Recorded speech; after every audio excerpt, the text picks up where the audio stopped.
I can't do it. We'll do it live. Okay. Do it live! I'll write it and we'll do it live! LegacyMaker, the All Sports Network, presents a SIRTOBA media production where the struggle is real to be awesome. 5, 4, 3, 2. The wait is over. He hasn't even played a full rookie season yet. He just started this year. Why are you going to give this kid a $210 million on paper when he's only been a rookie at 21 years old, okay? Nobody in the history of the game has done that before. Has just showed up, Johnny Go Blank Yourself, has showed up at 21 years old and got $200 and some million and hasn't even played a full rookie season in the majors yet. Drew, come on, he's an all-star. He made it to the final round of the home run derby. I mean, like, statistically speaking, he is one of the best rookies that has ever stepped foot on a baseball field. Get your popcorn ready. It's time for the In or Out sports debate with your hosts, Joey Raymond and Drew Willingham.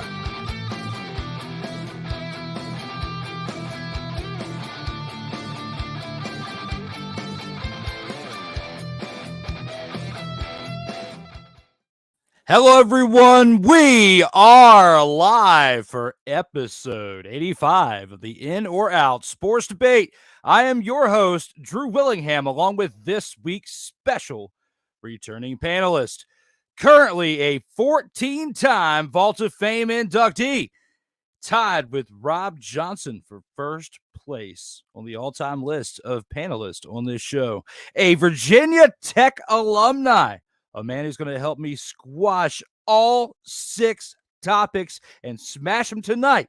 My man, Mr. Joey Raymond. Welcome back to the show there, brother. What's up, y'all? How you doing? Hey, man, I'm doing great. Glad to have you back on this show, the In or Out Sports Debate, episode 85. Last year for episode 79. I went through a slew of episodes since the last time you were on here 2 weeks ago. It's only been 13 days since the last time you were on here. One of the last, probably the last Monday episode that I had, as now I've had to shift to Sundays for just temporarily, Joseph. Thank you for working with me. Thank you for working with me on that. I appreciate it. Glad to have you back here as we have a lot of great topics to go through this evening. But before we get started, we have to go through one thing as we always do, Joseph, and that is the Vault of Fame. Acknowledge me.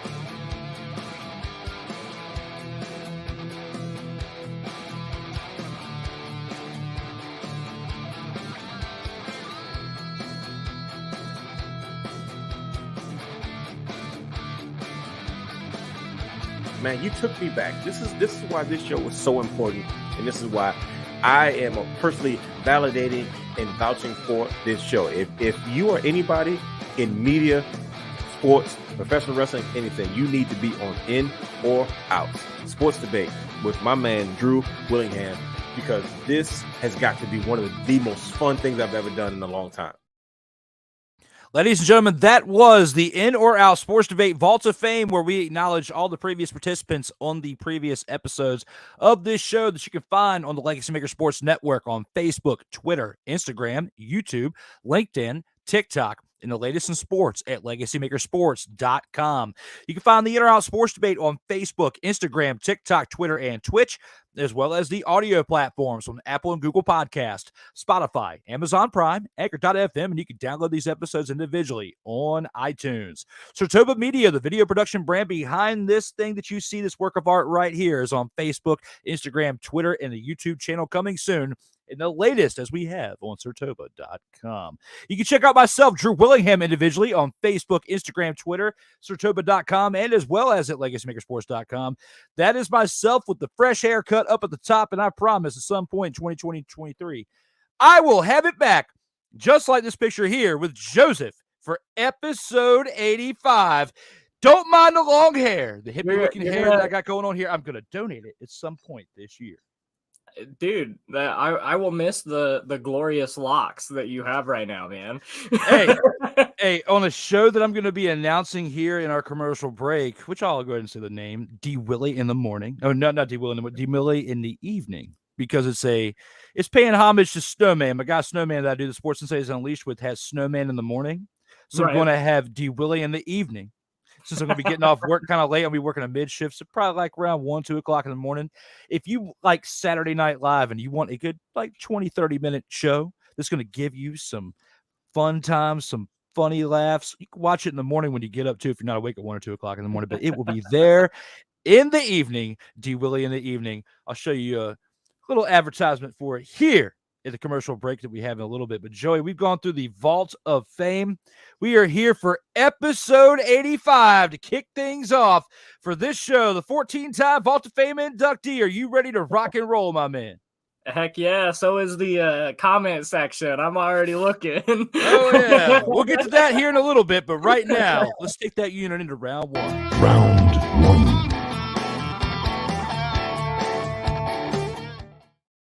And here with round one, Joey, a team you know very well, the Hokies' early exit from the ACC tournament is a sign that Virginia Tech, needs to move on from Coach Mike Young. How do you feel about this one? Do you agree with the statement in hand? Are you in or are you out on this one? Oh, man. Okay, so this one was really tough. I went back and forth on it for a while, but I think just because of the word need, I'm going to go out.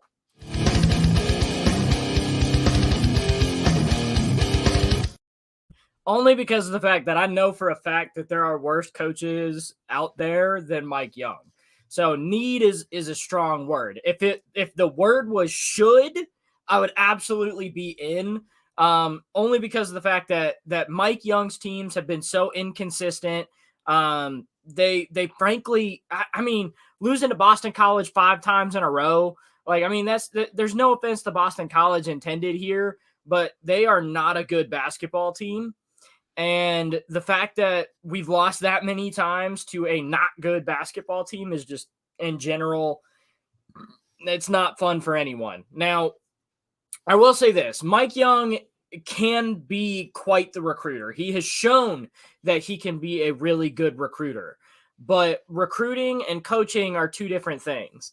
Because, frankly, like, you can get okay recruits, but if you can get the most out of them, then, you know, you're going to have a good basketball team. I think, you know, before Mike Young, we had Buzz Williams. And I think Buzz Williams showed that is a great path to go down if you're Virginia Tech. Because you're not NC State, Joseph. I know. And that's what I was kind of building up to was they played an NC State team who in the next round got beat just as badly as they beat us. Yes.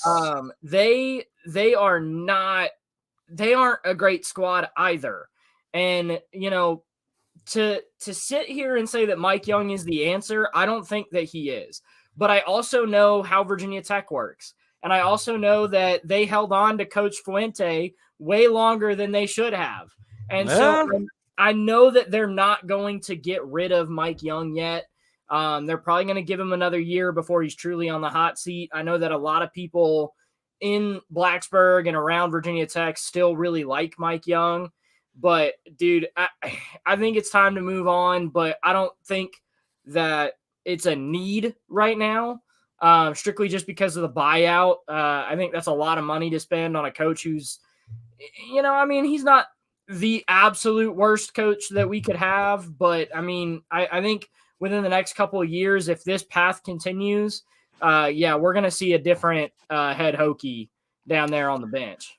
Joseph, we're starting off strong as I disagree. I am in. Joseph want to come up here as a homer for Virginia Tech, while in the background He is a prey on his chili from Wendy's that he is eating in the background right now. Joseph, you are live eating chili in the background. There he is. I just want to play around with Joseph. They can hear you. I'm keeping you as we are live here. Anyway, when you think about this man, Mike Young, his overall head coaching record is barely over 500, Joseph, a 559 coaching record as he was a head coach for Wolford from 2002 to 2019 for a prestigious 17, 18 seasons before he came to Virginia Tech. He's been here since 2019, right before the pandemic, the 2019-2020 season that we had just leading into the pandemic. COVID-19. COVID Young is what I'm saying, because ever since he came to Virginia Tech, what have you done? What have you sniffed? COVID Young, get him out of here. Get him out of Virginia Tech. I'm telling you, Joseph, what have you really accomplished with Mike Young? Now, I know you, Joseph, took a nice picture with Mike Young just a few months back because you sent it to me messenger-wise. I know that you had a nice meet and greet with this guy, Mike Young. So, of course, you would come up here on this show and say, I feel like they need to keep him so they don't have to have such a big buyout clause, which on paper, you are right with that. Technically, I'll give you that. You are kind of right with that because you're going to get your money's worth out of it. However, if you have a big-time coach who gets released from somewhere else, like Patrick Ewing, who was an NBA player, someone that you could have NBA experience rub off onto these guys at Virginia Tech, that could potentially be a good move, Joseph, as you bring in somebody with NBA cloud experience, someone who has been to the next level, who has done great things. And Mike Young, you're an okay coach, but you're barely over 500. And this team, Virginia Tech Hokies team, deserves way more than barely above 500, barely getting to the tournament, and barely losing, which in this game to NC State, they lost to on March 8th. They lost 97-77 to NC State, the 6th-ranked team. Now, Virginia Tech was the 11th-ranked team. Here, in this league known as the ACC tournament, that we just saw an upset pretty much with Duke beating Virginia for the final of the ACC tournament. Now, when we look at everything in perspective, it was going to be a wild tournament regardless if you would have got to the next round or not. But to lose to NC State, the Wolfpack. Come on, Joseph. Get out of here with that noise. Keep Mike Young. Bring another coach in. Not only did they lose to NC State, but at halftime, I texted you. I remember specifically because I was watching this game. They were going into halftime and they were down by freaking 30, Drew. Yes. Oh my God. It was embarrassing. Like you're not even putting up a fight. Like the score was way closer than the game really was. Mother fathering out of control, Joseph. We have gone through that round there with Virginia Tech Hokies. Fans, let us know in the comments what you think with that Virginia Tech Hokies comic or just anything within the ACC tournament leading up to this NCAA tournament and the March Madness we've seen so far. Yep. Let us know in the comments. Other than that, we're going to take it into the next round, round two. Round two.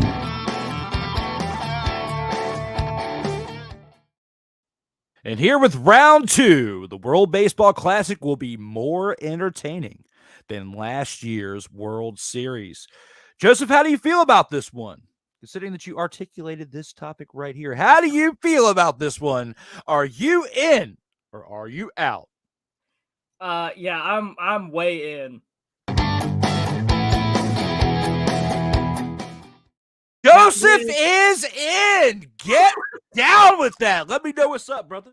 Okay, all right. So here's the thing, man. So last year's World Series was really, really good. And honestly, if it was worded as the entire playoffs of last year, you could make a valid argument.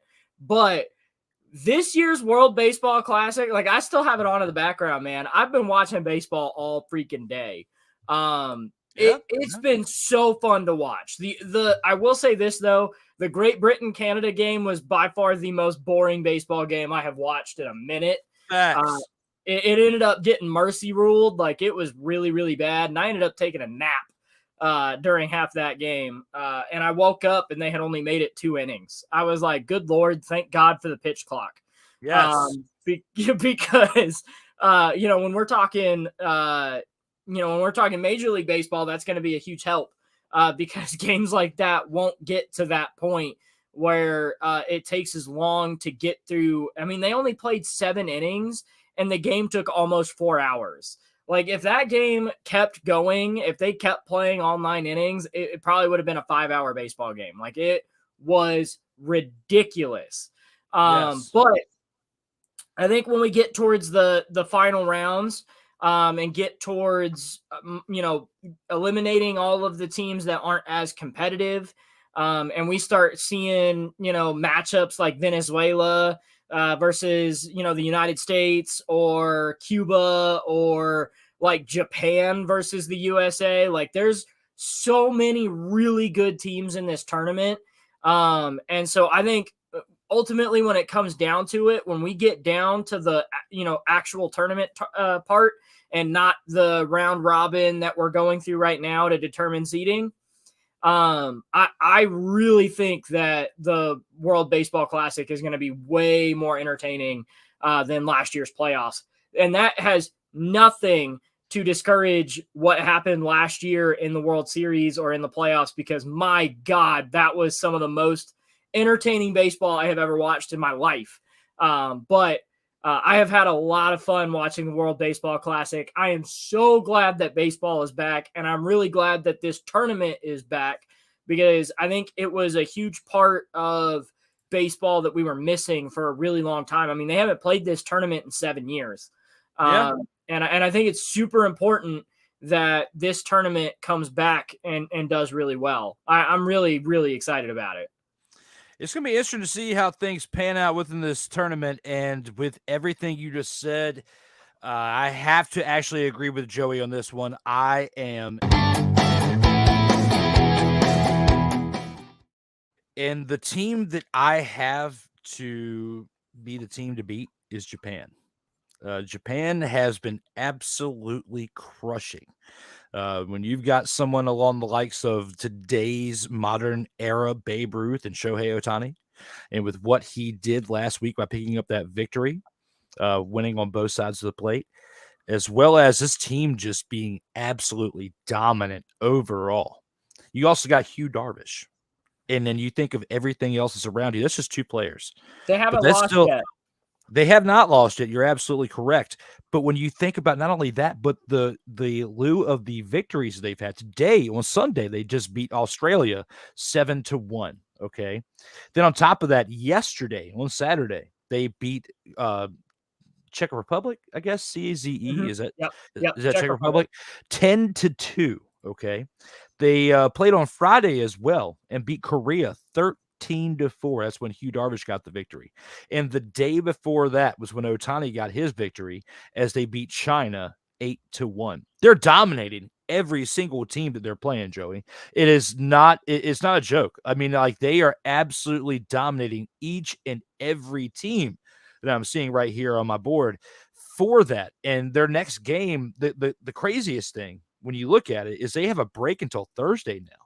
They've been rocking and rolling so long. They get a 3-day break after today. They're on break Monday, Tuesday, Wednesday. They don't play. They play this upcoming Thursday against Italy on FS2 at 6 a.m. So since I got to be at work at 9 a.m., I'm going to make sure I get up early. I'm going to go to bed early on Wednesday night. I want to see this game.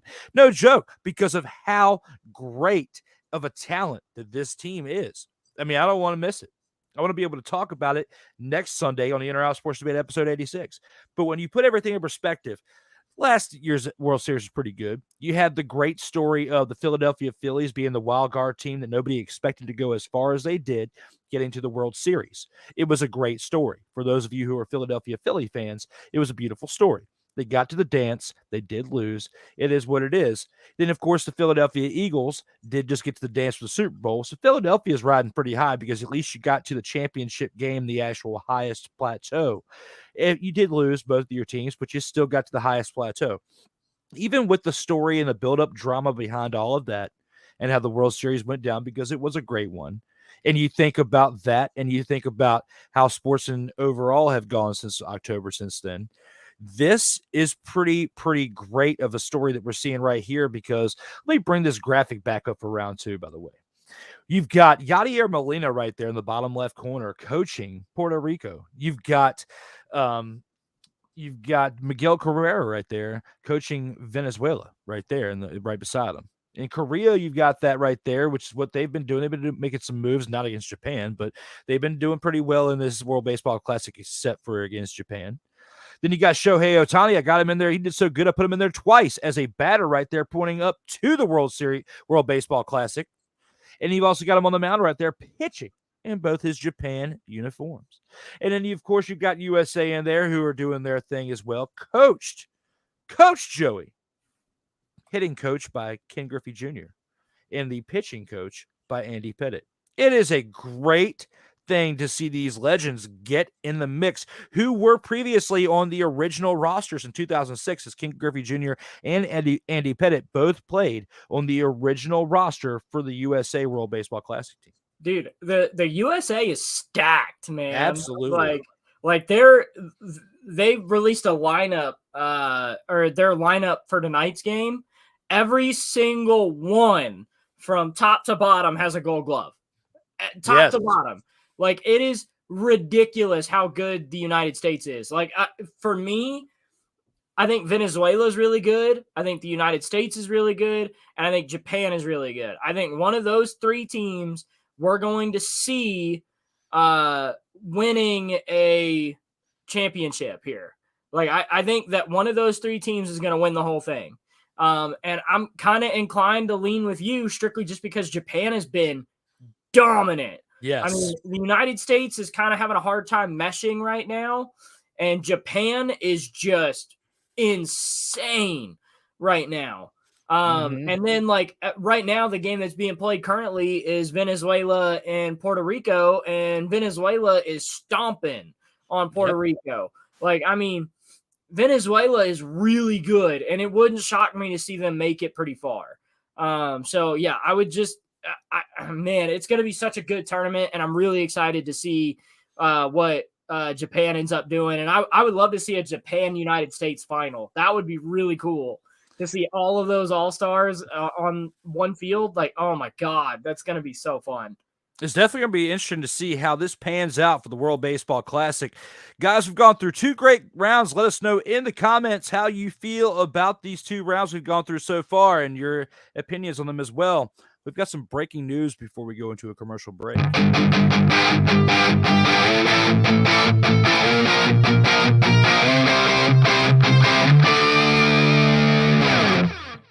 And that breaking news is this.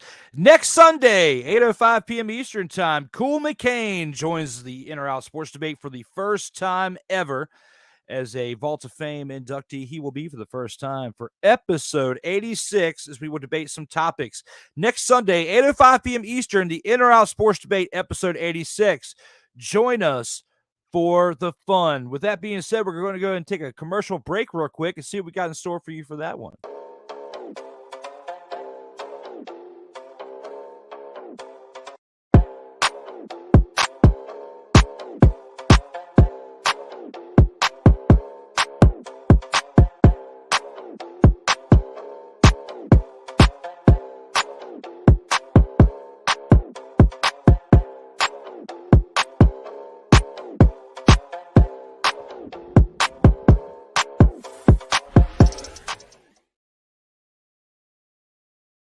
Ladies and gentlemen, the Sports Sensates Unleashed, which you can find on Sundays, 5:05 p.m. Eastern Time.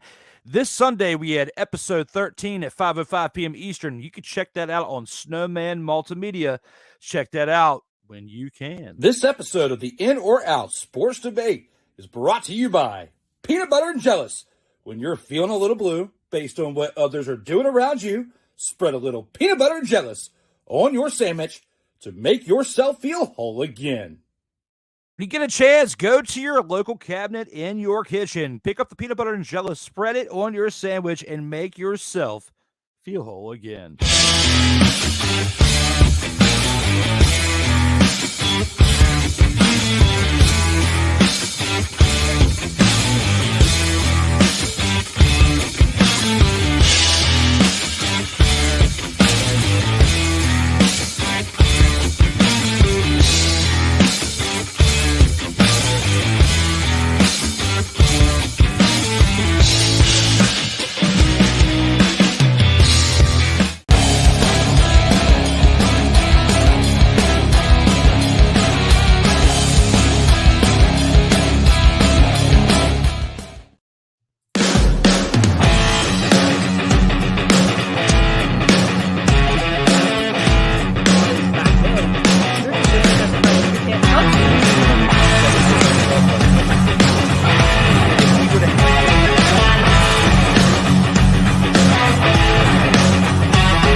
Ladies and gentlemen, we are back for episode 85 as we are live. Myself, Drew Willingham, and the one and only JR, Joey Raymond. We've gone through 2 great rounds so far on this show. Let's go ahead and take you into round 3. Round 3. And here with round 3, Calvin Ridley getting reinstated means a deep playoff run for the Jacksonville Jaguars. How do you feel about this one, Joey? Do you agree with the statement at hand? Are you in or are you out on this one? I absolutely agree. I am in.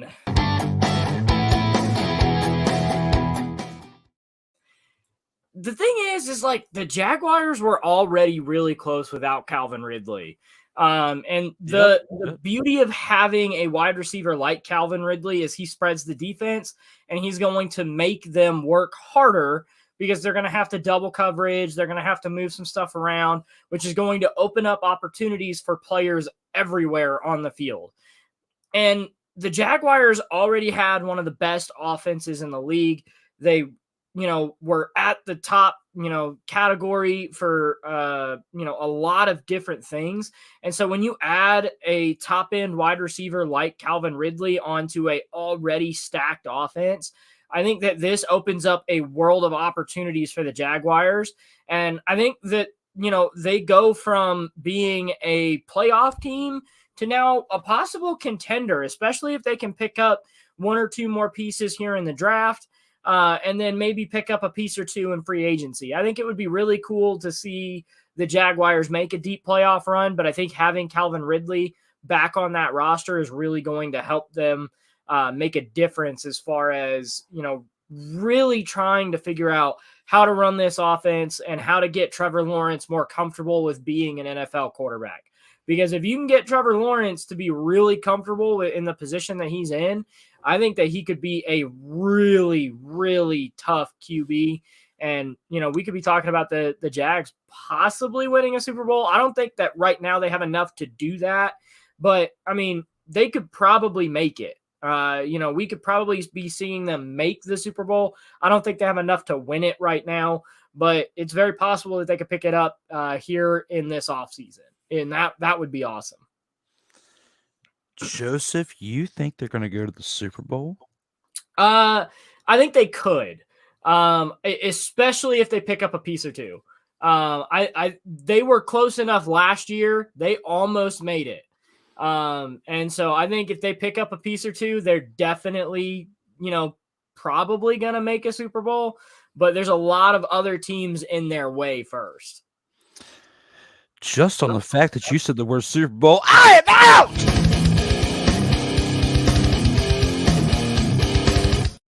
I had to get a little Sam Kinison on you right there, as I had to do a little bit of screaming right there, Joseph, as I'm going to throw this at you. Abso-mother-father-and-lutely. Joseph, you want to come up in here and say the Jaguars are going to the Super Bowl? When they had Blake Bortles, they got to the AFC Championship game, and they still couldn't get to the dance. You want to tell me that Calvin Ridley, a man who just came off of a 1-year suspension, hasn't played? How many players do you know who have sat out for an entire year and have come back and have helped get a team over the hump? Tom Brady. Tom Brady doesn't count. And Tom Brady, hang on. Tom Brady didn't sit out for an entire year, Joseph. Tom Brady sat out for 30 to 60 days during the earliest time of free agency between March and April. Matt Castle when he was playing for the Patriots. When he got injured, he had a knee injury. He tore his ACL in the first game of the 2008 season. After the season, right after they went undefeatedly into the Super Bowl where they lost to the Giants, the first game, week 1, he tore his ACL and he was out for the entire season. So did he sit out for an entire year? Come on, Joseph, get out of here with that noise. He has sit out for an entire year. I'm talking about from this time last year. Calvin Ridley got busted for betting on NFL games in DraftKings or FanDuel, whatever it was that he was using. I don't remember exactly what it was, but I know he was using some type of, it was one of those apps he was betting on. It wasn't like Pete Rose betting on his own team or whatever. He still fessed up to it, which is why he only got the 1-year suspension. It wasn't like he got banned. He owned up to what he did. I give him that. But you've still been out of the game for 1 full year, Calvin Ridley. How do you know, Joey, that him coming onto this team, knowing what Jacksonville did last year, knowing what Jacksonville did going into that wild card round, getting their absolutely brakes beaten off by the Chargers and coming back to win that game 31-30. They should have lost that game, but they came back and won that game in the wild card round. And then only losing by 7 to the team that would eventually be the world champions, the Super Bowl champions of the NFL, being the Kansas City Chiefs. So who's to say? There's been more teams in the past that have historically picked up a player and they have lost after having a great season and have regressed rather than progressed. How many teams do you know, Joey? And they can hear you when I'm talking to you right now.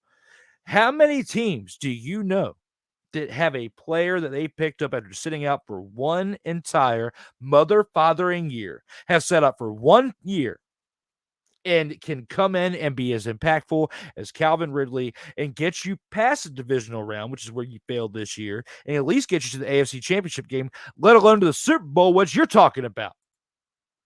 First of all, it's irrelevant that he sat out the entire year because we're not talking about him coming back from injury. It's irrelevant because he can still work out. He can still hit and play with, and work out and play with other, players and really he went to practice. Do what?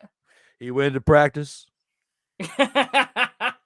When you're suspended, you can't go to practice. He went to full-on padded practice. Come on, Joseph. He did not get the same experience in 2022. He got the snowflake experience. You want to try to sub me on? He got to go to the gym and pump some iron. Oh, cool. But you didn't get any live game action or practice action because you were on the shelf and you were suspended. Get out of here with that noise, Joseph. No, it doesn't matter because he can still go in. He has an entire offseason to go in to prep for this year. He's had all that time to learn the offense. I think that he makes this team better, genuinely makes this team better. And to sit there and to discredit him just because he's been sitting out for a year, I'm telling you, there are players who have come out, sat out for an extended period of time, come back and made a team better. I'm telling you right here, right now, that the Jaguars are a better team with Calvin Ridley than they are without him.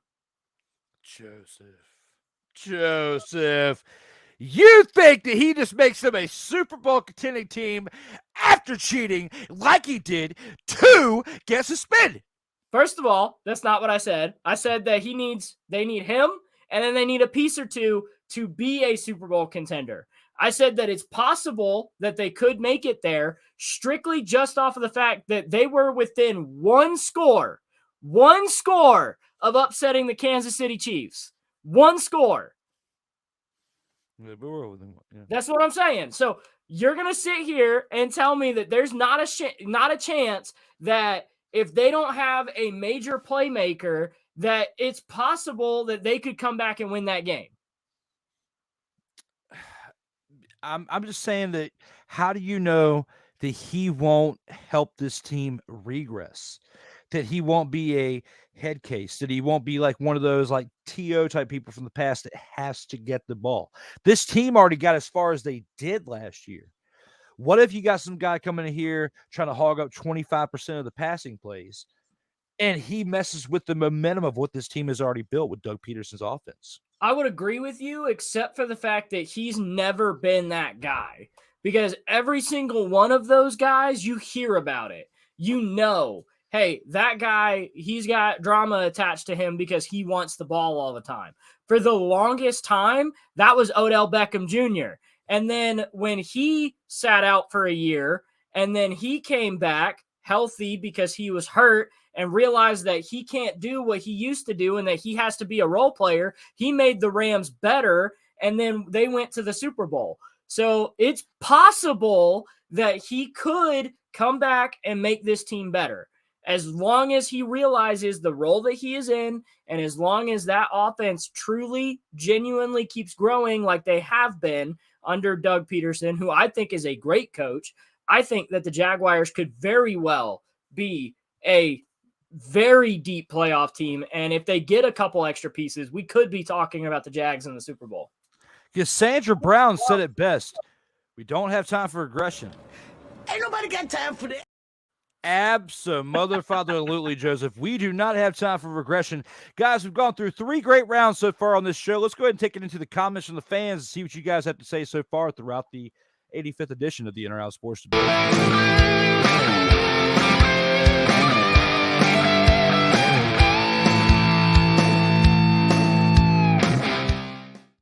Comments from the fans, Joseph, they never get old. We love acknowledging the comments from the fans. Ike Doesn't Give a Fuck is back with the great last name. Doesn't Give a Fuck is back in the house. Episode 85, he says, yes, thank you, Ike, for acknowledging. He says, what's up, fellas? We are doing great. Not to speak up for Joey, but I know he's doing great up in here in these streets. I'm doing great. Ike, hopefully you're doing well. Let us know in the comments, brother, how you are doing on Sunday, March 12th, 2023. Joey going to Homer for Virginia Tech in round 1. I'm guessing he meant to say Joey going to Homer for Virginia Tech in round 1.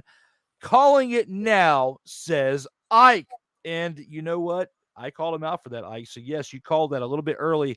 As you said that at 8:09 p.m. Eastern time. So that was right before we started talking about it. So Ike, shout out to you for that one. My man, Wise El Jefe, welcome to the show, brother. Thank you for commenting, as you always make your way on here as I'm doing a live performance. Wilfredo Otero, Wise El Jefe, my brother D. Willie, he says, thank you for joining the show there, brother. He's also a one-time Vault of Fame inductee, Joey, from episode 38. So, yeah, he has been here before. Hi, Drew. Hi, Joey. Raymond says, Mickey Delaney. Well, hi to you there, Mickey. We appreciate you being here and watching the show. Thank you for being part of the feedback zone that we know as the Medial Mayhem for the midway point of the show. Puerto Rico will crush Japan. I'm guessing SNS. I'm guessing SNS means sorry, not sorry. Maybe. Maybe, but either way, I don't know. Puerto Rico's getting crushed right now, so I don't know, man. Yeah, when you think about what Joey just said and the facts we've seen from Japan so far, I just do this. Would you please shut the hell up? Because right now, Japan is showing up like Bobby mother-fathering Boucher to all of their opponents and doing this.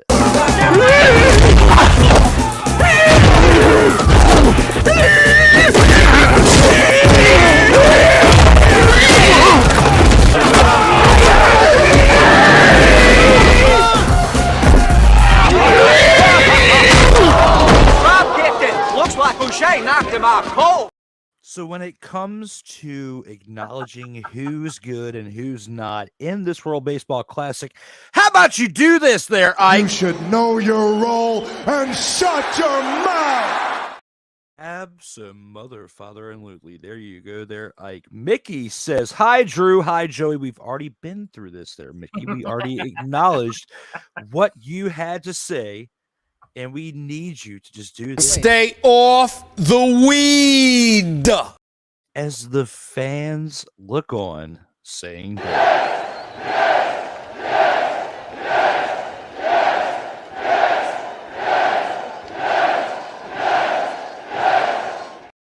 when it comes to the truth, Mickey, we need you to handle it. You can't handle the truth. As always, we hope that you will say this. I'll be back.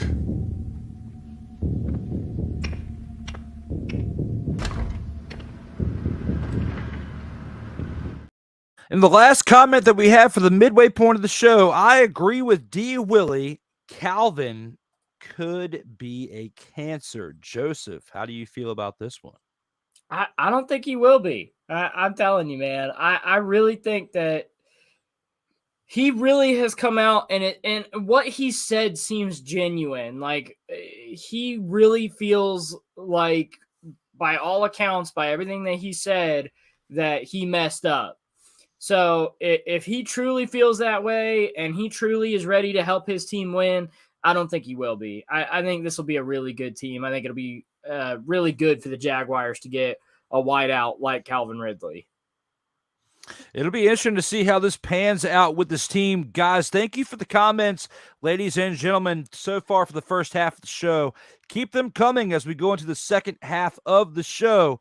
We've got some great ones in store for you. Let's go ahead and take this into round 4, Joey, and see what we have for the By the Number segment. Round 4. And for round 4, Joey, Antonio Gates is the greatest athlete to ever wear the number 85 in all of sports history. How do you feel about this topic in hand, Joey? Do you agree with the statement in hand? Are you in or are you out on this one? Considering he is one of my favorite players to watch of all time, I think for the first time ever, I'm in. Now, granted, there were a lot of contenders for this and a lot of really good players. And, you know, it was tight statistically. But, I mean, dude, Antonio Gates is just one of the most dynamic players to ever step foot on a football field. He created so many opportunities for the Chargers and for Phillip Rivers, you know, considering he was the quarterback mostly when Antonio Gates was playing. Played all 16 years with the Chargers, 3-time first-team All-Pro, 2-time second-team All-Pro, 8-time Pro Bowl, NFL 2000s All-Decade Team, San Diego Chargers 50th anniversary team, and his numbers retired for basketball. Basketball, Drew, when it comes to the Kent State Golden Flashes. I mean, he is such a dynamic player and was such a great athlete. He created a lot of really good plays blocking, was one of the greatest pass-catching tight ends in the NFL. You know, genuinely one of the, you know, most entertaining players to watch ever out of the NFL. And I genuinely loved watching him play. So I absolutely agree. I'm so in. I definitely think he was the greatest athlete to ever wear the number 85. Joseph, you give some great sentiments there. You give some great mother, father, and sentiments there. And I love Antonio Gates. And when I played Madden, I did everything I could when I was running a franchise to trade for Antonio Gates to have for a tight end because of how impactful he was to a team's offense.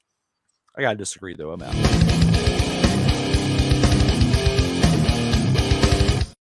You made the comment and said that there were some other notable players that wore the number 85 that were potentially could have been. Arguably, and they can still hear you, Joseph, they could arguably be somewhat a little bit ahead of him. Now, the best tight end to ever wear 85, give you that. Because, in my opinion, if this question was the best tight end to ever wear 85, I would agree with you hands down. But when you think about the others who have worn 85 for the positions, you've got Jack Youngblood for the LA Rams, who wore from 1971 to 1984, a 5-time first-team All-Pro from 74 to 76, 78, and 79, basically was one of the kings of the 70s. He's a 3-time second-team All-Pro, being part of that king of the 70s. And even in 1980, he was a second-team All-Pro. 7-time Pro Bowler from 73 to 79, again, king of the 70s. One of the best other ones that I'd have to say, one that deserved to have a Super Bowl ring, would have been Chad Ochocinco, formerly known as Chad Johnson. Well, I guess he was born Chad Johnson, went to Chad Ochocinco, and then he eventually went back to Chad Johnson, as he had said recently within one of the shows that he had done recently. So Chad Johnson / Chad Ochocinco, in my opinion, deserves it over Antonio Gates. But when you think of Jack Youngblood, Chad Ochocinco over Antonio Gates? Yeah, man. I mean, look at the impact that he had during the years that he did. He was a sniff, dry, kung fu flip away from being a Super Bowl champion, Joseph. As I rock the Wrestling Realm shirt, everybody, when you get a chance, go like and subscribe to the Wrestling Realm, as they are one of my favorite shows to watch about wrestling, and one of the ones who inspired the Kayfabe Express. The Wrestling Realm you could find on Patreon as well. But back to the topic. Antonio Gates was the greatest to ever wear 85. But Joseph, I feel like the best to ever wear 85 was Jack Youngblood. The name Youngblood. Think about how cool that name was, Joseph. Think about how awesome that motherfucker name was, Youngblood. You got to give it to him for the name.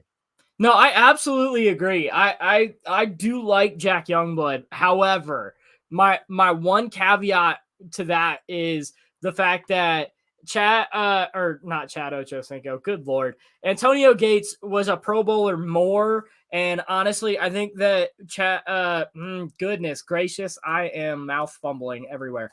Antonio Gates, Joseph. Yeah, right. Antonio Gates genuinely made that team so much better just by his presence being there. I think Jack Youngblood, also did that, but it's different when you're such a dynamic offensive player that Antonio Gates was. I genuinely think that just he slightly edges him out. I mean, because if I weren't to pick Antonio Gates, I would have picked Jack Youngblood. Fans, let us know in the comments. Do you think it's Antonio Motherfather and Gates, the best to wear number 85? Do you think it's Jack Motherfather and Youngblood? Or do you think it is Chad Motherfather and Ochocinco, or his other name, Chad Motherfather and Johnson? Whichever one. Johnson, Ochocinco, let us know. When you have the last name as Ochocinco 485, you got to give it to the man over Antonio Gates. Guys, let us know in the comments. But before we go any further, we have to show you this little promo before we go to a commercial break. LegacyMaker, the all sports network, presents a SIRTOBA media production where the struggle is real to be awesome. What?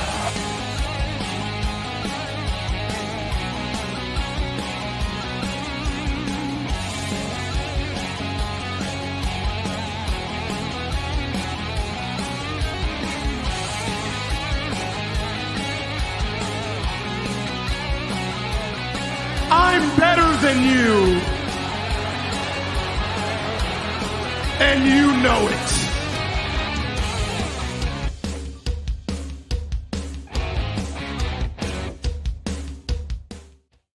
Ladies and gentlemen, that is the Kayfabe Express, which you can find on the LegacyMaker Sports Network. Episodes 1 through 4 are now available with Jay Bougie, the Golden Boy Greg Anthony, Mr. Salvation himself, Ellis Pollard, for episode 4. And without skipping, I'm going back to episode 3. Cousin of the Bloodline Roman Reigns, Lance Anawahi, there for episode 3. Guys, let's go ahead and take a commercial break real quick, and we'll come on back and get the rest of the show rounded on out of the In or Out Sports Debate.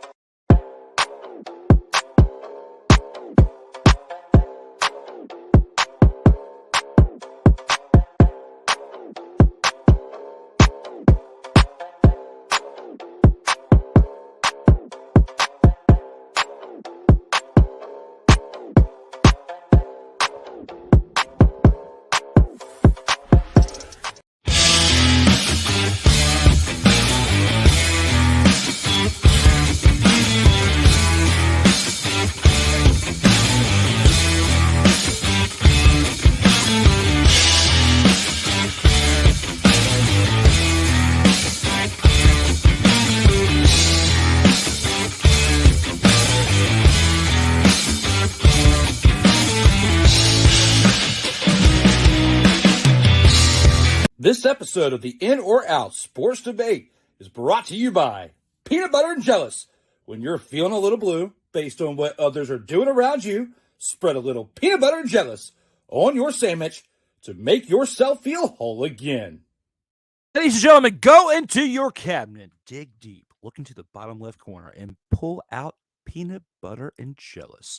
Spread it on your sandwich, and you're feeling a little blue. Put it on your sandwich to make yourself feel mother, father, and whole again.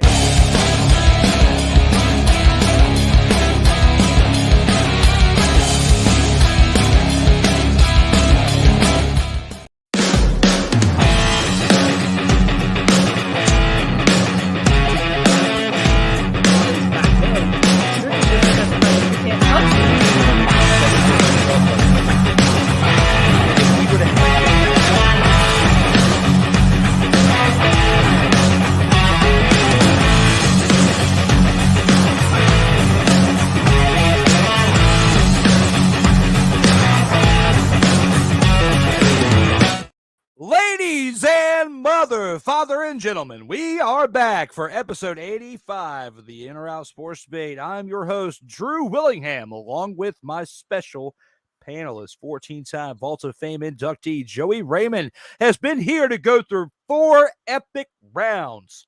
Before we go to the final round, we have a bonus round for my man. Let's go ahead and see what we got in store.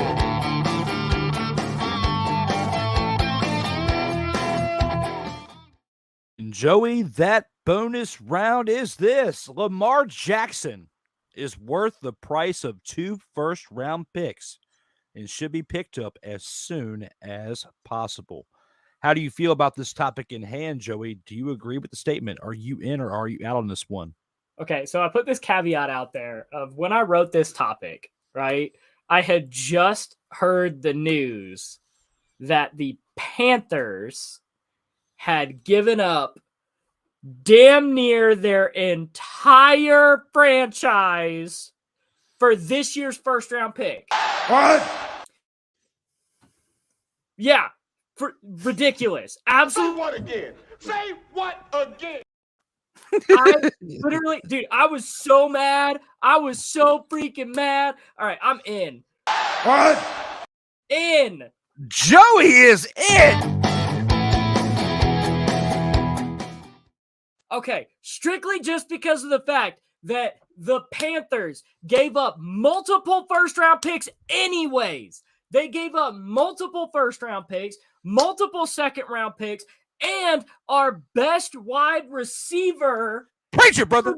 For this year's first-round pick. You're telling Preach me it, brother. that in this draft, where you have a bunch of players who have not proven to me anyways that they are NFL-ready quarterbacks. There are CJ Stroud at 1. There are a couple that are really close. Really, really close. But you're going to tell me that those quarterbacks are better than freaking MVP winning Lamar Jackson? No. Are you freaking kidding me? Like, I cannot believe that the Panthers made that decision. So yeah, don't get me wrong. Two first-round picks are a huge ask. It is a steep price to pay. But when you already paid it for an unknown, I mean, we've already given up so much for unknowns. We gave up freaking, like, we gave up a lot to get Teddy Bridgewater, and then we traded him away. And then, like, I just cannot sit here and believe, like, with my heart that trade is worth more than Lamar Jackson. I just can't believe that, because Lamar Jackson has proven that he can make it to the Super Bowl. He's proven that he can have an MVP caliber season. And if you're going to give up your first 2 picks anyways, your 2 first-round picks anyways, why would you not go after Lamar Jackson? It doesn't make sense to me. I don't get it. And I get that there's controllable money there. Lamar Jackson costs more, but if you're going to try to be competitive, DJ Moore with Lamar Jackson would be a killer duo. And I really think that they could have started a rebuild with those two players. I'm not saying that they're even a playoff team with those two players, because they would need a lot of freaking help around those two players, but it's a good start. Lamar Jackson and DJ Moore is a good start to build. Oh, sorry. I'm on my soapbox. That was so frustrating to watch that play out. Good Lord. Your turn, Drew. Joseph, you have been on your mother, father, and soapbox for quite a minute, and I have let you vent. Now, you did say some good things. However, I am out.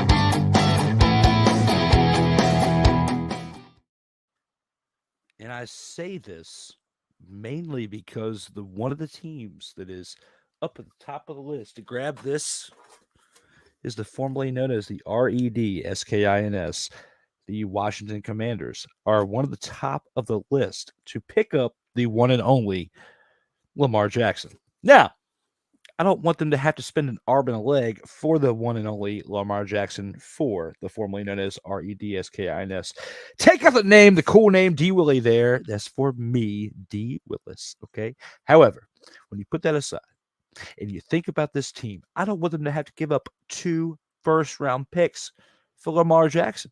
I would like to give them 1 and 2 second-round picks.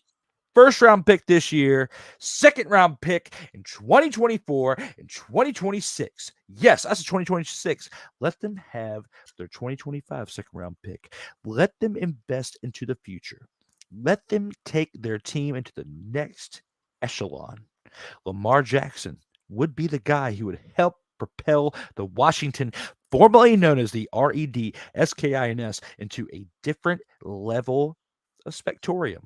And of course, I said the word spectorium because, this is my show. I'll say whatever the father I want. So when it comes to Lamar Jackson being a part of the Washington, formerly known as the REDSKINS, I will not go on a soapbox like Joseph did, but I will sit here and I will tell you that I feel like they should get him for a first-round pick and 2 second-round picks because he is worth that. But save the first-round pick. Be a good general manager. Do your job, or I will come into that office and I will tell you how to do your job, because when it comes to doing it the right way, most people care. And Sandra Brown was right when she said this. Ain't nobody got time for that. Because if you let him go for anything higher, then you have to sit in there and look this guy dead in the eye and hear this. That's terrible. And then we're going to hire Chris Tucker from Friday to just tell you this in your face. Damn! Even though some of you are sitting out there right now, like Bishop Bullwinkle, getting resurrected from the ground, saying this. Hell to the no, to the no, no, no, no. Hell no, no, to the no, no.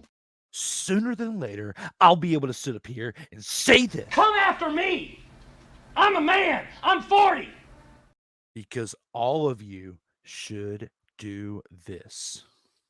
You should know your role and shut your mouth. Come on. 2 first-round picks, Joseph. Get out of here with that noise. Okay, all I'm saying is the Panthers already gave up 2 first-round picks. They already did it. They're already gone. You could have got an MVP, proven NFL quarterback. They're already gone. It's too late, man. But it's funny, in my prep list, I listed a whole bunch of teams that Lamar Jackson would be perfect for, and right at the top is the Commanders. I think he would be a great fit for that team. I think he really would be. But yeah, goodness. Joseph, gracious. Before we go to our next segment, when was the last time that Lamar Jackson was the MVP? He won it in 2018. 2019. Close enough. 2019. But still, 3 seasons away from being MVP. He is not an MVP caliber right this second. Aaron Rodgers is more MVP caliber right now, going towards somewhere like the Jets potentially, than Lamar Jackson going to the commies. So that's why I would agree with a higher value package for Aaron Rodgers, considering he's closer to 40 than Lamar Jackson is. But a first-round pick and 2 second-round picks, I feel like would be fair enough for Lamar Jackson. I would agree with that. But I do think that if you had to give up both of your first-round picks, I feel like you could probably get another first-round pick if you made a couple pieces move here and there. Or even then pick up extra second, third round picks and build some pieces around it. So I think not having your first round pick is not the end of the world. I mean, the Patriots did it for years. I mean, especially after they got, after that whole, Ram debacle where they were recording the Rams practices, they had to go like 3 years without a first round pick. And they still were Super Bowl contenders year after year after year after year. And so a lot of that was Tom Brady, but that's not the point. If you get a, quarterback that you can build around, I don't know that you necessarily need a first round pick. You can still get extra pieces to build around. And then obviously you always have free agency and trades, but like, I don't know, man. Like, I just think I was still just so mad about the whole trade with the Bears, dog. Like, DJ Moore. Not just the picks, but DJ Moore too. It wasn't like a scrub receiver. It was DJ Moore, your top receiver. You literally gave up the franchise for one player. You gave up the franchise for one player. That was the dumbest deal the Panthers could have ever made. Like, I genuinely, like, that came across my feed, and I was like, literally, there's no way this is real. I confirmed it and went, what the, like, I could not believe what I was reading. Someone could potentially hire this guy, just go into somebody's office and say this in about 9 to 10 months. You're fired. What do you think, Joseph? Oh man, if it doesn't pan out, whoever they pick up, if it doesn't pan out, somebody's getting fired, because you don't give up that much for it not to work out. I don't know what the Panthers have seen in this year's draft that makes them think that that's going to work. But I'm not an NFL scout, so obviously they know more than I do, but I can't believe you gave up the entire franchise for one player. It just doesn't make sense. That's so much pressure to put on one person. Like, it was out of control, Joseph. It really was. I mean, when you think of everything when it comes to this whole scenario right here, until maybe a week from now, we'll be able to answer these questions a little bit better once we actually get to the point where we can have the free agency period and trades actually take place. We're going to see either Aaron, but by the time you and I get up here 2 weeks from now, we'll know exactly where Aaron Rodgers is going to be, if he's going to be retired or with the Jets within the next 2 weeks. Okay. In the next 2 weeks, I'm calling the factor of this round right here being into fruition, whether he gets traded for 2 first-round picks or he doesn't for some other type of package. Lamar Jackson's either going to re-sign with the Ravens or he's going to be traded to another team for some type of package within the next 2 weeks by the time you're back on this show for 87. Yeah, it's going to be interesting to see. I would like to see Aaron Rodgers go to New York just because of the meme. Like, I think it would be a good fit for him. But yeah, I'm really curious to see how this plays out. And I still can't help but get on my soapbox every time I think about this trade, man. Oh man, because the Bears still have a really good slot chance where if they want to stick with Justin Fields, they could pick up some offensive line help and they could really turn into a pretty decent team if they did it the right way.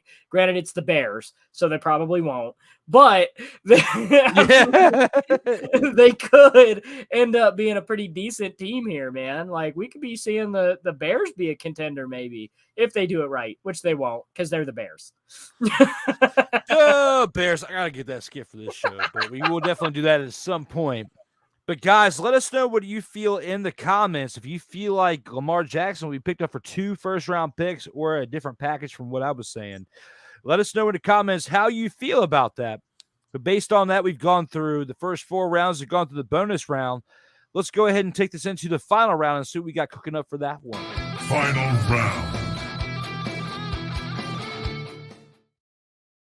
And Joey, here for the final round, the XFL's low viewership is a sign that it could fold at the end of this season. How do you feel about this topic in hand? Are you in or are you out on this one? I've been back and forth, and even so much so that in my notes I didn't give an answer because I didn't know what my answer was going to be. And so I think my gut says to be out.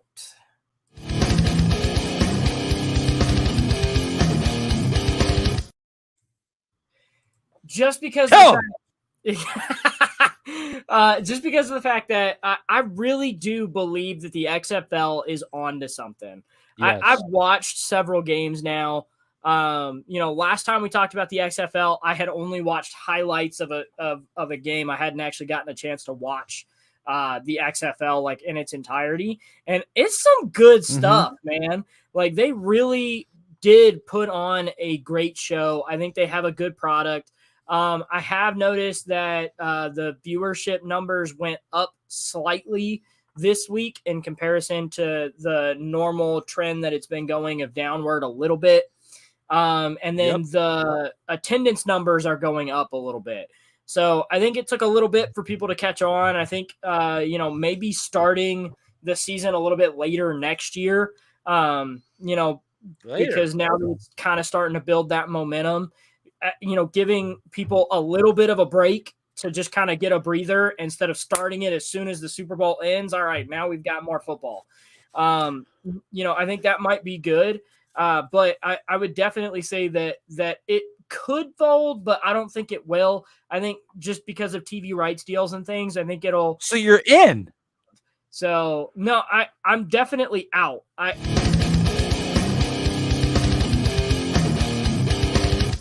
Are you sure you're not in? I'm pretty sure. Again, okay. I didn't really put an answer in my notes because like it's one of those things where it's so Come on, Joseph. It's so hard to tell if a league is going to fold or not. I really like the XFL. I don't think it will. With any chance, like anytime that you put the word could, anything is possible. But I don't think it will. I think the XFL is here to stay at least for one more season. If it doesn't make it another season, like if next year, if the numbers are still, low and they're still trending downwards, it could. But I think at least for one more year, we'll have more XFL. Joseph, you're going to say out. Come on, man. Get the father out of here. But you know what? I got to agree with Joseph. I'm out as well.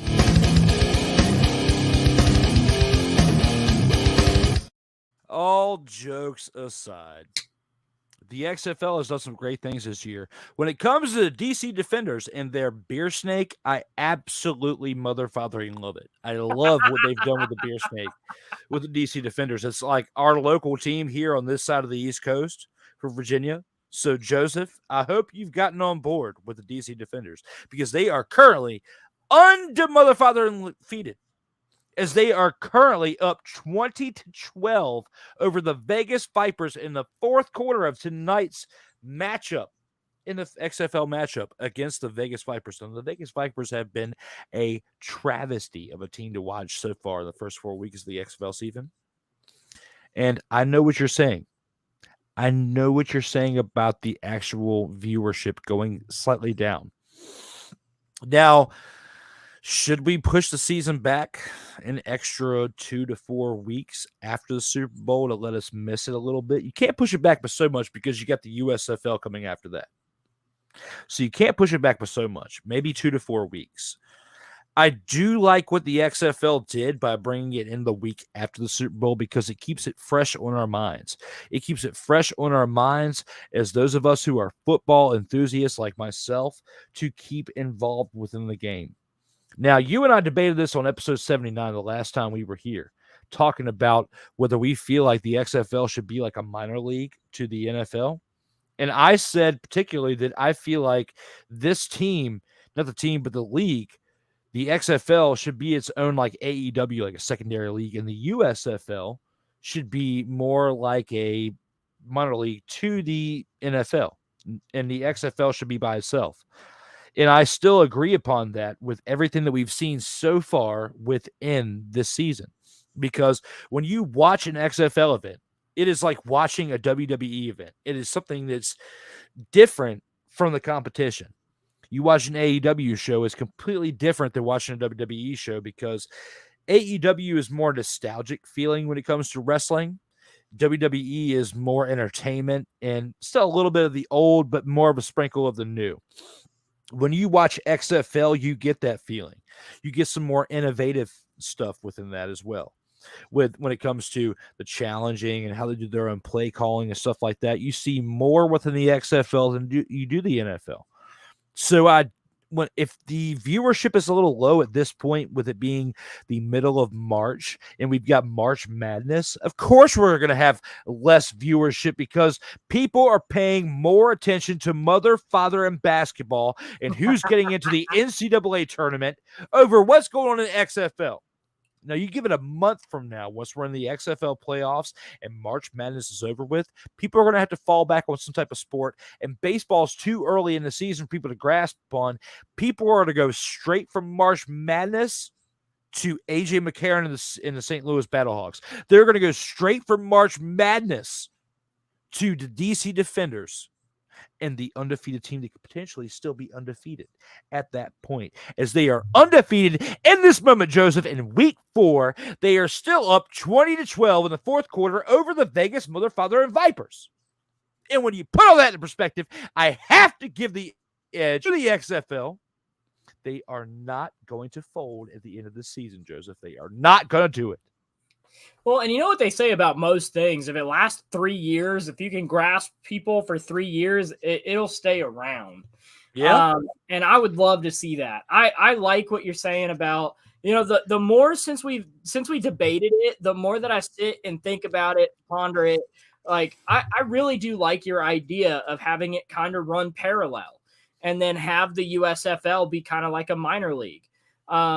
Just strictly because of the fact that the XFL, by everything that I have seen now that I've actually gotten a chance to watch more and more of these games, like I think it could run independent of itself.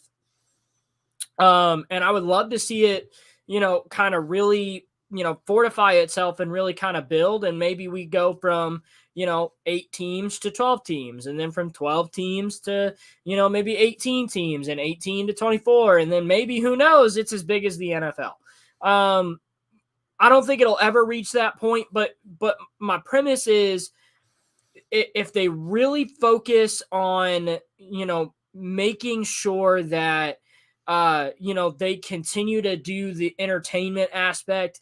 And if they keep the fact that we can hear every conversation that the referees are having, we can see every bit of a replay and what they're looking for. All of these things that frustrate fans that watch the games on a day-to-day basis. Because I don't know about you, but it is infuriating watching the NFL, having something happen where they call a flag, there's a penalty on the play, and then all of a sudden they're playing again. You have no idea what just happened. Yep. It is unbelievably infuriating. And so to have that, level of communication and that level of understanding, and I think that The Rock and his group get it. They understand that they are tailoring it to people who are watching on TV. And to me, that really captures me when I'm trying to watch that game, because it keeps me engaged at every part of that football game. So I really do enjoy it. I really think that it could be something special. They've got, I think, lightning in a bottle here. And I think if they really run with it, it could turn into something really special. It's going to be interesting to see how things pan out for the XFL, because I want to see them succeed, because when you've got The Rock, who would sit up there and tell you this: You should know your role and shut your mouth. What if he can look straight into the NFL's eyes and say that again? You should know your role and shut your mouth. Because there's not enough of this that can make the NFL level up to what could potentially be in front of them as competition. But we talking about practice, man. What are we talking about? Practice? We talking about practice, man. We talking about practice. We talking about practice. We ain't talking about the game. We talking about practice, man. When you come in the arena and you see me play, don't you? Absolutely. You see me give everything I got, right? Absolutely. But we talking about practice right now. And yeah, I said practice, Joseph. What? I said mother, father, and practice. What?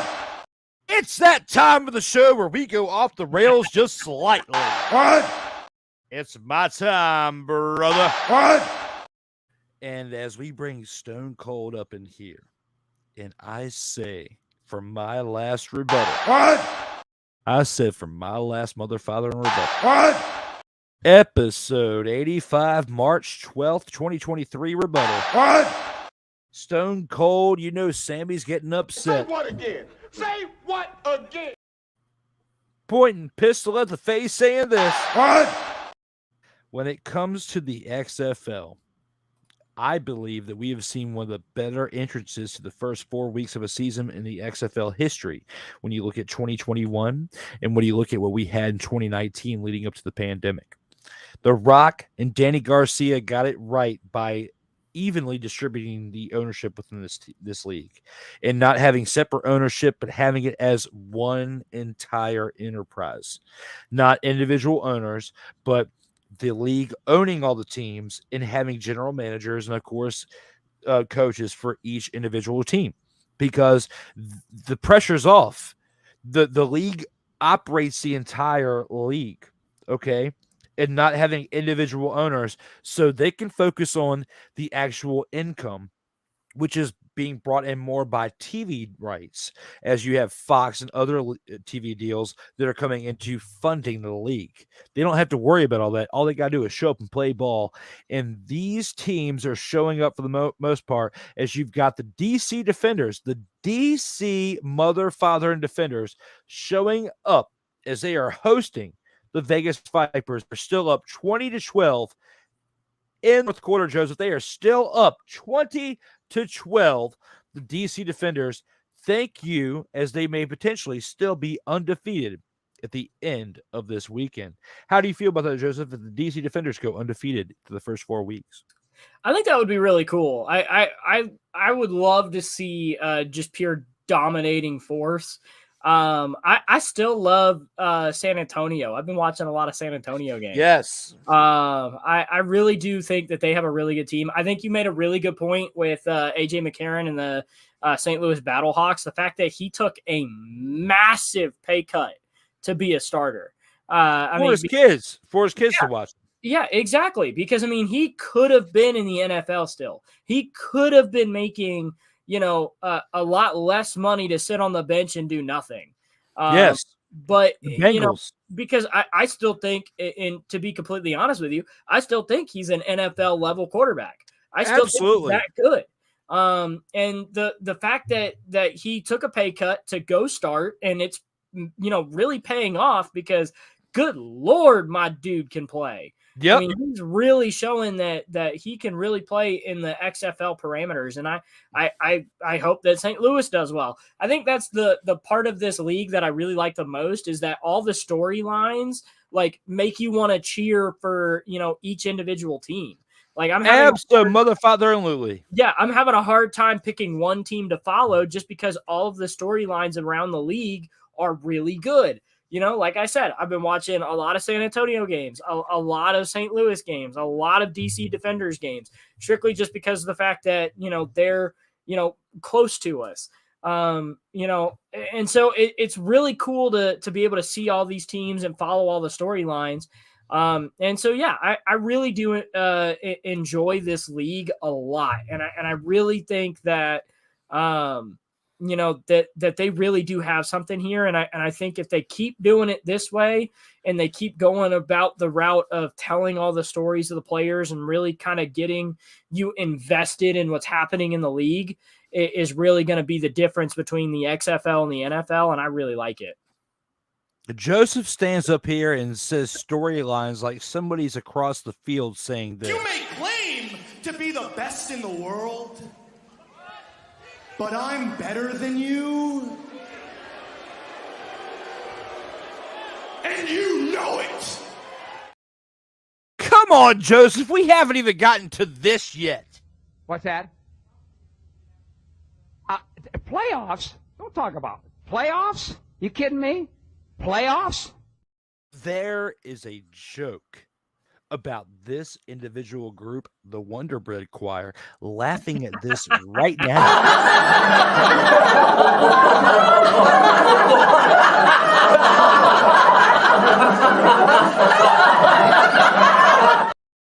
Even Chris, Mother, Father, and Tucker is saying this, Joseph.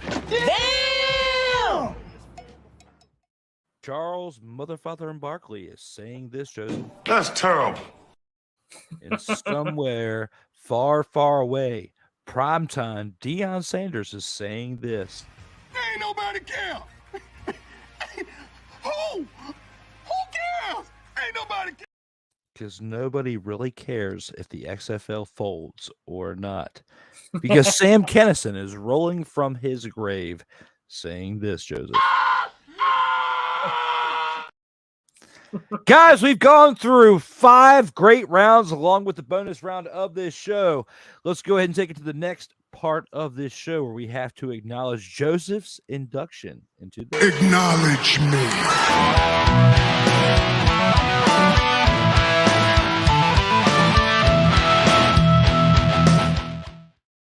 Joey is now inducted into the Vault of Fame for the 15th time. Joey Raymond is now a 15-time Vault of Fame inductee for episode 85.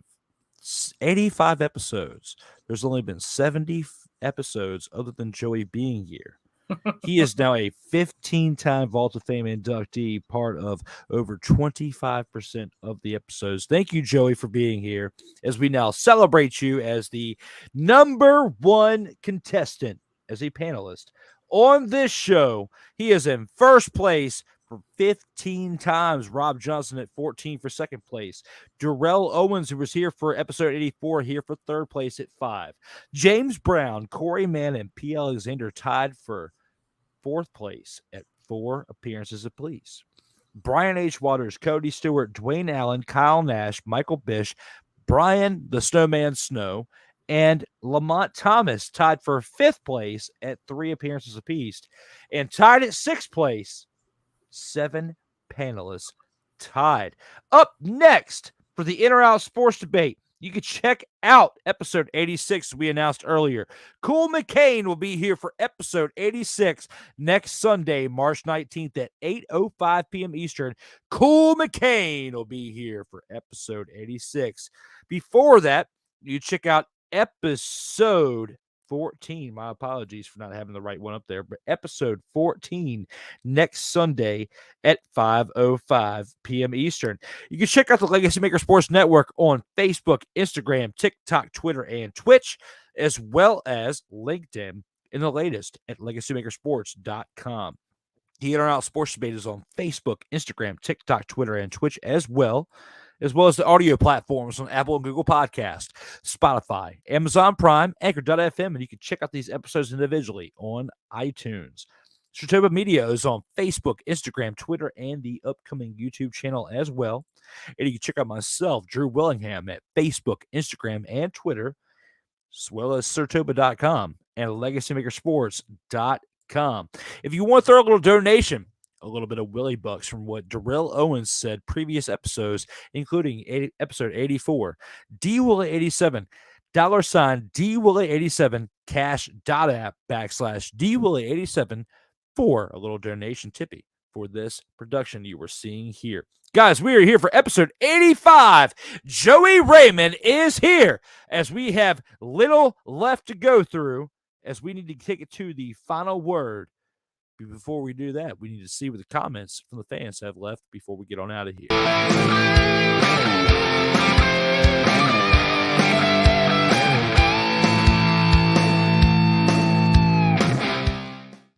The comments from the fans. Joseph, we are back.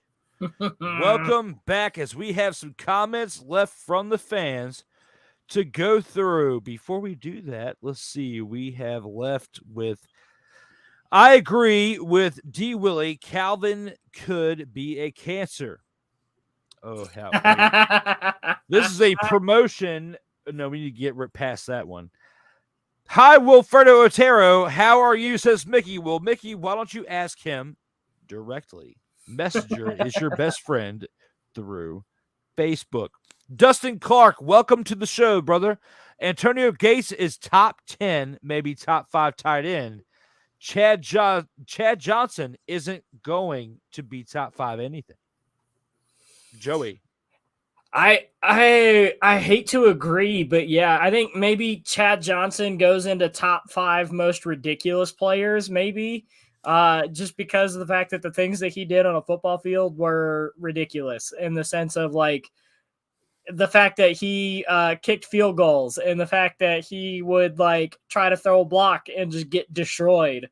Like just so Joey agrees with Dustin. He is absolutely.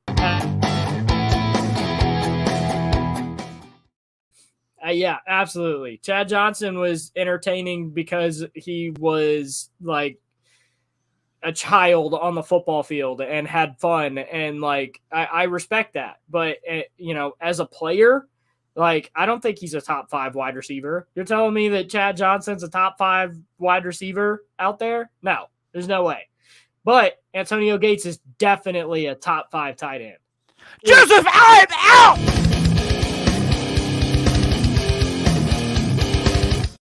This wasn't top 5 anything, Joseph. This was top 85, Joseph. I'm going to bring you back up here. Joseph, you want to say top 5 anything? This is top not 5 anything. Dustin, I appreciate you being here. Antonio Gates, top 10 maybe, of course, for top 5 tight end. Top tight end to ever wear 85, in my opinion. Okay. Chad Johnson isn't top 5 anything. Get out of here with that, Dustin. You know, the Wonder Bread Choir is laughing at us right now.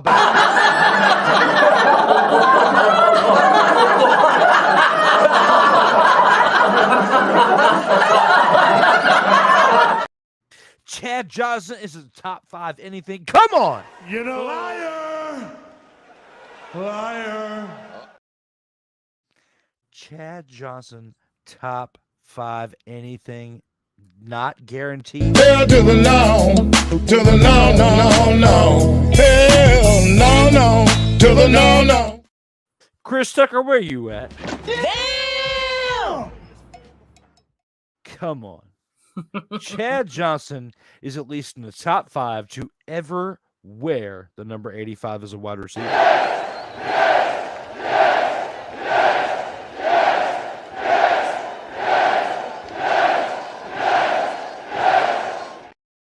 Dustin Clark, my challenge to you, if you can sit up here and name 5 number 85 wide receivers who are better than Chad Johnson, then I will fold to you. Other than that, I need you to do this. Would you please shut the hell up? I still love you, man. I still love you. But I need you to understand this. Come after me. I'm a man. I'm 40. Because when it comes to all of that put into perspective, I need you to understand the fact that Chad Johnson is definitely one of the top 5 to ever wear 85. And I know you're saying hell to the no, to the no, no, no, no. Hell no, no, to the no, no. But while you're saying that, I'm saying this to combat that. That's terrible. And Primetime's probably sitting back drinking a Maui Wowie saying this. Ain't nobody care. Who cares? Ain't nobody care. While a snowflake is standing outside the bubble, waiting to say this to our faces. clicked the wrong button. My apologies. However, when he comes back to it, Mickey says, "Hi, Dustin Clark. How are you?" Mickey, stop scamming. Stop scamming, Mickey. Mickey, stop scamming. I love you. But when it comes to people in your comments, they feel like this, Mickey. Ain't nobody care. Who cares? Ain't nobody care. Come on, Mick. Get out here with that noise. Out. Lamar is trash. Joseph. He's not Lamar trash. is trash? Not trash. Ike Joseph always is out.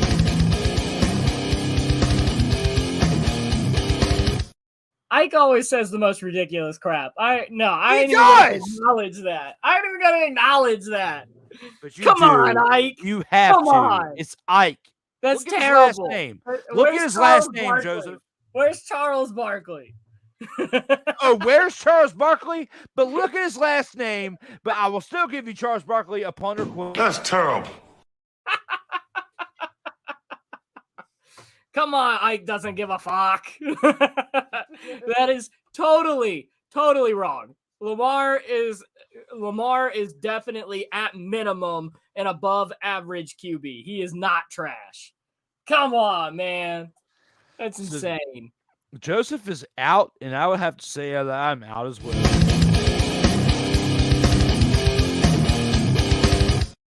Sorry, Ike doesn't give a fuck. We just don't give a fuck what you guys say. SNS, sorry, not sorry, says Ike doesn't give a fuck. They need to practice harder. Well, based upon your level of practice there, Ike, you would have to say. But we talking about practice, man. What are we talking about? Practice? We're talking about practice, man. We're talking about practice. We're talking about practice. We ain't talking about the game. We're talking about practice, man. When you come in the arena and you see me play, don't you? Absolutely. You see me give everything I got, right? Absolutely. But we talking about practice right now. Ike, guess what? That coach that Allen Iverson had eventually heard this. Yeah! Sorry, Ike. And Ike says this DC is trash, D. Willie. Sorry, talking about the XFL team. You gonna take that? You gonna take that, Drew? Nope. You should know your role and shut your mouth. When it comes to that, Chris, I gotta say this. Damn! Ike, when it comes to your opinion, first you gotta say this. That's terrible. I gotta bring Coach Prime in here to say this. Ain't nobody care. Who cares? Ain't nobody care. Because you and your comments come in here like this, Ike. When you speak in here, Ike, I hear this through my headset. Even though you're not speaking, you're speaking through text. I still hear through my mother and father. That's what I hear through my headset with text as I read it through my headset. Sorry, Ike, you might not be able to handle it, but I need you because I need you to handle this. You can't handle the truth! Even Sandra, mother, father, and Brown is saying that. Ain't nobody got time for that. And I need Bishop Bullwinkle to look at me straight in the eye and say this. Hell to the no, to the no, no, no. Hell no, to the no. Because you know, Ike, you mother-fathering know, right now, as it has been announced on Sundays in the evenings, preferably at 8:05 p.m. Eastern time. But if we have to adjust it, this show will be this at 8:05 p.m. Eastern time. I'll be back.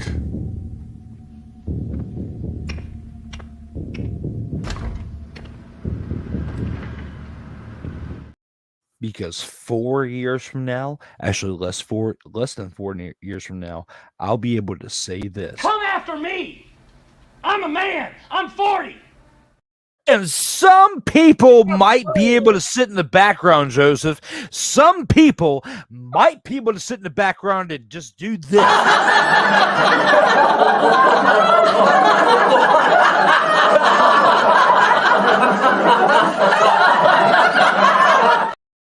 But at the end of the day, Joseph, I need those people to do this. Stay off the weed.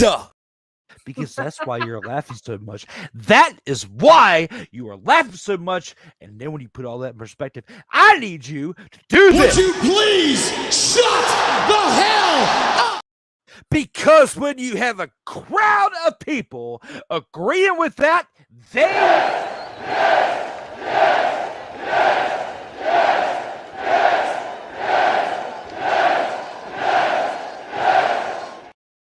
And what? And what? And what? Say what again? Say what again? Exactly. Because somebody on this broadcast at this point is going to get fired. Abso-mother-father-and-lutely.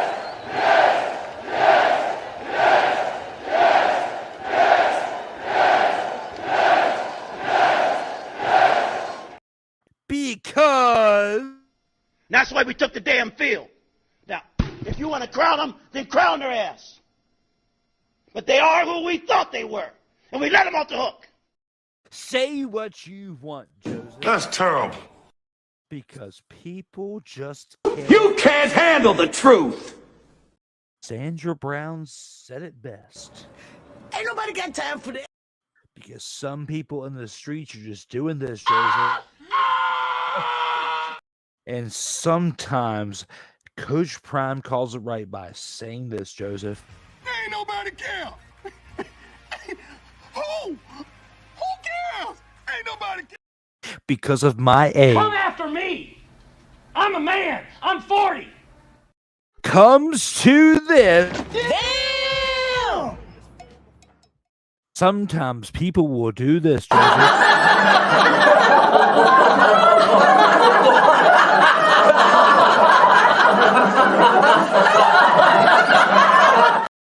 When it comes to this, you just might not be prepared enough, Joseph. What's that? Playoffs? Don't talk about it. Playoffs? You kidding me? Playoffs? I said the P word, Joseph! What? I said the P word. What? I said the mother, father, and P word. What? We are only 4 weeks into the XFL playoffs. What? I said 4 weeks into the mother, father, and playoffs. What? Joseph says disgruntled, but I'm saying 4 weeks into the playoffs. What? Let me bring this onto a solo screen as I say 4 weeks into the playoffs. What? Joseph is back in his chair wondering, where is he going with this? DC is trash to you, Willie. I'm sorry, he says Ike doesn't give a fuck.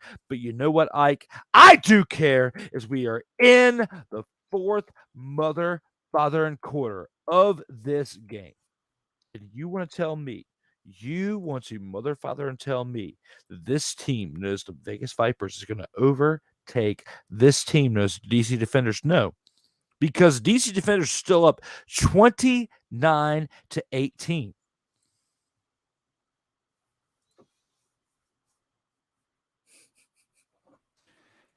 29-18. In this game.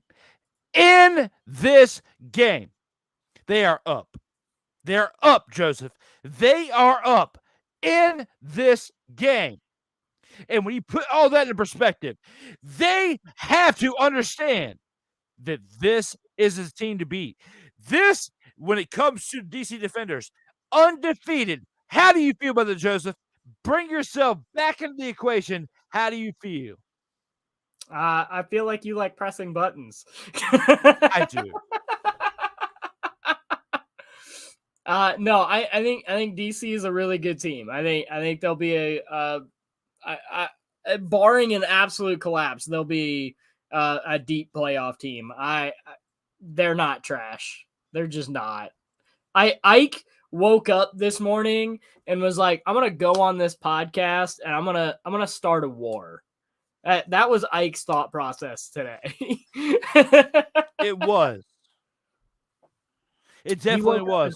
When you put it all in perspective, we have got to take that. Ike, you came in here as a troll and you did the greatest job that you possibly can. And we have to acknowledge you at that in the mayhem culmination. Joey is now a 15-time Vault of Fame inductee here for episode 85 as we've gotten here to the end of the show. We've only got one more thing left to do, and that is the final word of this show. Joseph, let's go ahead and take it into that and see what we got left to say for the final word.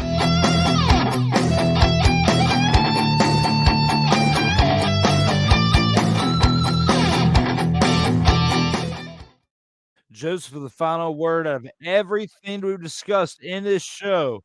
How are you feeling? What do you got left to say for this final word? I think I'm going to start off with the fact that I'm really looking forward to my bracket being better than yours this year. It's going to be fun. I'm looking forward to it. No, man, there's so many good sports right now. Like, I love March. March is one of my favorite months just because of the fact that, like, when you turn on the TV, you're going to find something to watch. I mean, especially right now with the World Baseball Classic on right now, you can literally start at 6 a.m., turn on the TV, and boom, there's baseball. And then as you're going throughout your day, then you have the XFL. Then you're going to have March Madness, and you're going to have, both men and women's tournaments going. And frankly, both of them are going to be really good. I mean, you think on the women's side, the fact that Virginia Tech is a 4 seed, which is dope. But also, is anybody going to beat South Carolina? They literally went undefeated this year. Yeah, they have not lost a game. It's awesome. And then on the dude's side, you have, like, it is so far up in the air. I don't think that there is one team that you can look at in the entire bracket and say that, yeah, they're the winner. They're the clear-cut winner, because their college basketball this year has been such chaos. Yep. And there's such good basketball that is going to be played. And I guarantee you there's going to be more upsets this year than there ever has been in any NCAA March Madness tournament, just because everyone is so good. And so, yeah, I'm excited. I think you guys should be excited. Let's watch sports and let's enjoy life, and it's going to be so much fun. And like, it's so great. That, and more importantly, my bracket's going to be better than Drew's. I'm calling it right now. It's going to be interesting to see how that pans out. I got to fill that out once we finish this episode. I saw where Joey sent that to me a few days ago. So I'm definitely going to fill that out so that we can argue that 2 weeks from now when we're back up here for episode 87. Yep. But now, Joey, it is my turn. And when it comes to my turn, I have to give myself a special introduction, and that is it.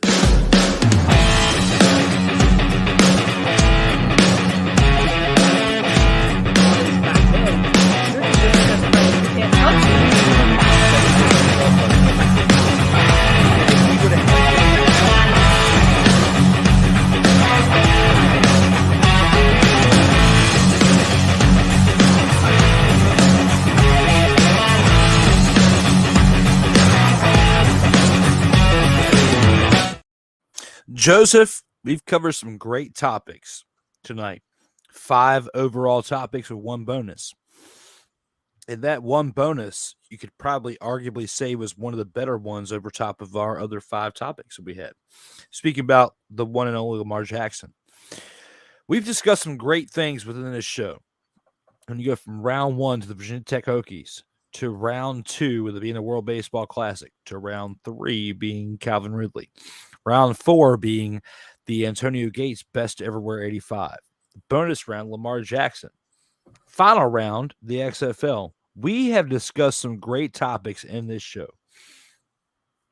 When I think about everything in perspective, everything that we've discussed in this show, or things potentially that we haven't discussed within this show, The NFL is going to be making some big moves between now and the next time you and I get up on here 2 Sundays from now. We're going to have a lot to talk about 2 Sundays from now. NFL-wise, maybe some MLB-wise, World Baseball Classic, XFL, who knows? But I feel like NFL-wise, we're going to have some impactful things to discuss, whether it be Aaron Rodgers going to New York Jets. Of course, Jalen Ramsey going to the Dolphins today was big. But when we think about everything that has transpired within sports in general, so far, we got to even discuss Derek Carr going to the New Orleans Saints. There's been a lot NFL-wise that has been going on severely within the past week. It's going to be interesting to see how things pan out.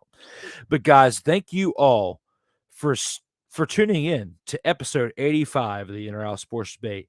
I am your host, Drew Willingham. There is only one thing left that we have to do, and that is look at one badass outro.